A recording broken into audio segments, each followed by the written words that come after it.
अब हमने बात करनी है पाकिस्तान का जो डिप्लोमेटिक मिशन वो यहाँ पर आया, उस यूके में आया, उससे पहले वो यूएस गया। किस हद तक कामयाब सिफारतकारी की जा सकी उसकी जानिब से, वो मैं जानने की कोशिश करूँगी। फ़ारूक शमसी साहब, आप भी सीनियर सहाफ़ी हैं, हमने देखा कि बहुत सहाफ़ियों ने मॉनिटर भी किया, जो मीटिंग्स हुई उसको प्रेस कॉन्फ्रेंस में सवालात भी पूछे गए। उससे पहले एक इंडिया का डेलीगेशन भी आया था। तो आपको क्या लगता है कि ये दोनों डेलीगेशंस जो आए थे, इसमें से कौन बेहतर सिफारतकारी कर सका यहाँ पर?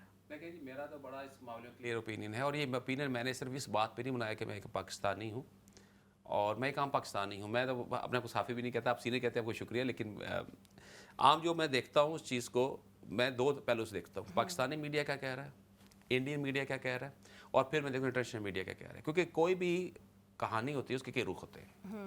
जैसे तारीख में अगर बाबर हमारा हीरो है तो किसी का वो विलन भी होगा। तो जो विलन वाले लिखेंगे वो उनकी स्टोरी और होगी, जीतने वाली स्टोरी और होगी। इस तरह हर इवेंट के आपके होते पहलू होते हैं। तो मैं उन तीनों पहलुओं से देख कर जो बात करता हूँ। अभी कल मेरे एक दोस्त हैं, वो भी काफ़ी एक्टिव हैं सियासी हवाले से भी और साफ़ी हवाले से भी, सहाफ़ती हवाले से भी। तो वो मुझे कह रहे जी टोटल ये हुआ वो सारा। मैं लेकिन उनके पास जनरली इन्फॉर्मेशन थी, यानी कि उन्होंने क्योंकि एक ऐनक लगा के देखा हुआ था। अब अगर आप तीनों ऐनक लगा के देखेंगे तो आपको अंदाज़ा होगा कि हिंदुस्तान का जो सियासी है, जो हिंदुस्तान मीडिया को देख ले, वो क्या कह रहे हैं कि बिलावल के, वो बिलावल को इतना क्रिटिसाइज़ क्यों कर रहे हैं। अगर बिलावल कोई अच्छा काम नहीं कर रहा तो क्रिटिसाइज़ क्यों कर रहे हैं इसको। आप पाकिस्तानी मीडिया को छोड़ देना, वो तो करेगा, उनका तो वो है नुमाइंदा है। इंटरनेशनल मीडिया पे सबसे ज़्यादा अपीयरेंसेस इंटरनेशनल मीडिया पे गौरव के साथ किसने की, बिलावल ने की या शशि थरूर ने की। आपको म्यार रखें ना कि आपने एक स्वीपिंग स्टेटमेंट दे देनी, जैसे मेरे को कल दोस्त दे रहे थे, मुझसे आधा घंटा बहस करते रहे जी क्या ये बिलावल ऐसे घूम फिर के चल रहा है। बिलावल भुट्टो अगर अमेरिका में जाता है तो किन से मिलता है और शशि थरूर किन से मिलता है। आप कंपेरिजन दो बंदों का करेंगे, एज को छोड़ दे, अगर एज को देखेंगे तो बिलावल भुट्टो तो कई हज़ार माइल आगे चला जाएगा ना। कि कहाँ शशि थरूर एक नाम, एक तजर्बा, एक्सपीरियंस, और ये यंग बॉय हम कहते 30-35 साल का लड़का है, उसके मुकाबले में आधी एज होगी इनकी बहनों से। और ये जाता है वहाँ, इंटरव्यूज देखें इसका एक ही फिक्रा जो है कि टेमो वर्जन वाला, वो ही इतना हिट हो गया। उसकी पूरी स्टेट, उसका सिवाय गाने का और कुछ नहीं। फिर उन्होंने जितने भी अपना विजिट किए हैं वो किन के साथ किए हैं, इंडियन डायस्पोरा के साथ। उन्होंने कहा जाके इंटरनेशनल को फेस नहीं उतना किया जितना बिलावल ने किया। बिलावल ने यहाँ सबको जाके फेस किया। वो मीडिया पे भी उन लोगों से मिला है जो गोरे थे या अमेरिकन थे। यहाँ अमेरिका में उसकी देख लें, उसकी अपनी परफॉर्मेंस देख ले, यहाँ परफॉर्मेंस देख ले। आप ब्रसल्स गया, किस तरीके से गया, वो भी जहाज़ पे जा सकता था। मैं समझता ये उसकी डेलिबरेटली उसकी एक प्लान था कि वो बाय ट्रेन जाएगा। क्योंकि हाईलाइट असल में क्या होता है, आपका जब बाहर जाता है कोई भी डेलीगेशन तो उसका काम है कि अपने मुल्क को ज़्यादा से ज़्यादा हाईलाइट करना, और वो कैसे करना, अच्छी तरीके से करना, किस तरह करना, यही उसका कमाल था और उसने कर दिया। कि अमेरिका के अंदर देख लीजिए, सेनेटर से लेकर तमाम जगह पर उसने बड़ा ज़बरदस्त किया। मीडिया को जहाँ गया उसने बहुत अच्छा बोला है। प्रेस कॉन्फ्रेंस उसकी देख लें, बहुत अच्छा पड़ा है। जनरल असेंबली में गया, वहाँ मिला उनके सेक्रेटरी से जनरल से, बहुत अच्छा पेश आया। यहाँ देख लीजिए कितना अच्छा उसने पेश किया। अब वहाँ जा रहा है तो वहाँ कैसे कर रहा है। तो मैं समझता हूँ कि अगर शशि थरूर के एज, हर चीज़ के पॉइंट रख के कंपैरिजन किया जाए तो 100 में से शशि थरूर मेरा 40 पे होगा और बिलावल 80-90 के करीब है स्कोर के हिसाब से। बहुत अच्छा केस किया है। और सबसे बड़ी बात है कि शशि थरूर कहीं भी पाकिस्तान के खिलाफ कोई भी रेजोल्यूशन में नाम नहीं डलवा सका, यही उसका मकसद था। देखें ना, आप फतह और हार का, शिकस्त का मुकाबला कैसे करते हैं कि आपका एम क्या था, आपने ऑब्जेक्टिव अचीव किया या नहीं किया। उसका ऑब्जेक्टिव क्या था कि पाकिस्तान के बारे में, इवन कोलंबिया जिससे पाकिस्तान के फॉरेन रिलेशन ही नहीं है, वहाँ भी वो जो उनकी भी ज्वाइंट स्टेटमेंट आई उसमें पाकिस्तान का नाम उस तरह नहीं आया जैसे कि इंडिया चाहता था। उसको भी आप पढ़ लीजिए।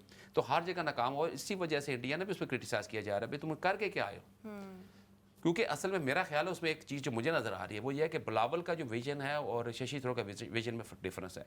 Shashi Tharoor was try to project his self कि मेरी इंग्लिश बहुत अच्छी है, सेल्फ प्रमोशन पे था। उसने हिंदुस्तान के लिए मुझे नहीं लगता इतना सोचा है। और बिलावल जो कर रहा है, और आपने एक और चीज़ नोट की, इस दफ़ा गवर्नमेंट ने, आप शायद मेरे को दोस्त के जी गवर्नमेंट की तारीफ है, लेकिन गवर्नमेंट आप देखना ये होता है जब आपके साथ डेलीगेशन बैठा है उसमें कौन लोग बैठे हैं।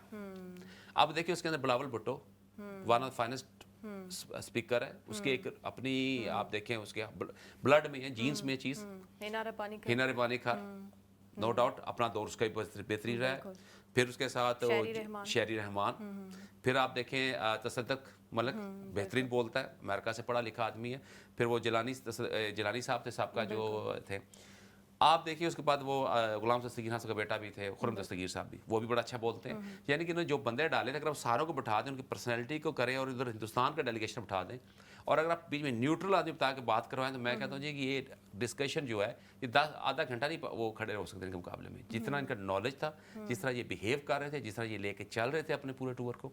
तो मैं कहता हूँ आउट ऑफ 10 इनको आप 9 देने पड़ते हैं। 10 अच्छा, ये आपको बताऊं कि कल हमारी बात हो रही थी थोड़ा सा इस टॉपिक पे, तो हमें पता चला कि यहाँ पे इनको एक जो आजकल प्रेजेंटर हैं जो कि यहाँ पे काफ़ी मकबूल हैं कि वो पाकिस्तान, एंटी पाकिस्तान बड़ा सेंटिमेंट रखती हैं और बुला बुला के पाकिस्तानी ऑफिशल्स और मिनिस्टर्स को वो इंडिया का मुकदमा लड़ती हैं, तो उनके शो में जाने से मना किया गया था। उनके शो में भी शायरी रहमान चली गई, और गई भी कौन फिर, शायरी रहमान, जो कि मतलब हम तो पैदा भी बाद में हुए होंगे, उनका पॉलिटिकल अगर करियर देखा जाए तो वो हमसे पहले, और इवन यहाँ तक कि सहाफत में भी उन्होंने बड़ा काम किया, तो वो गई और बड़ा उन्होंने दलेरी से वहाँ पे सवालों के जवाब। नहीं, बिल्कुल अर्नब गोस्वामी सिर्फ हिंदुस्तान में नहीं है, यहाँ भी है और बड़ा अच्छा हैंडल किया उन्होंने, आपने क्वेश्चन देखे। बल्कि एक बिलावल का बड़ा इंटरव्यू देख रहा था, उसमें भी उससे कुछ सवाल किए गए कि सेनेटर ने ये क्या ट्वीट किया, उसने कहा जो सब बात वहाँ की उसका जवाब मैं देंगे, बाकी ये जितने ट्वीट कर रहा है आई विश कि वहाँ मुझसे क्वेश्चन करता मैं उसका जवाब देता, क्योंकि इसको भी हैंडल करना बड़ा मुश्किल उनके लिए हो चुका था। और मैं हकीकत है, मैंने मोहतरमा, मुझे ये एक कह ले किस्मत, मैं खुशकिस्मती में कहूँगा कि मुझे इत्तेफाक हुआ है मुर्जा भुट्टो साहब को लाइव सुनने का। जंग फोरम उन दिनों होता था लाहौर में, फिर मोहतरम बेनज़ीर भुट्टो साहब को 2-3 दफ़ा सुनने का हुआ है, और बिलावल को खैर हमने टीवी भी देखा, लेकिन मैं वो जब अभी बिलावल जिस तरह बिहेव कर रहा है, जिस तरह ये लेके चल रहा है निज़ाम को, मैं कहता हूँ he is doing brilliant job.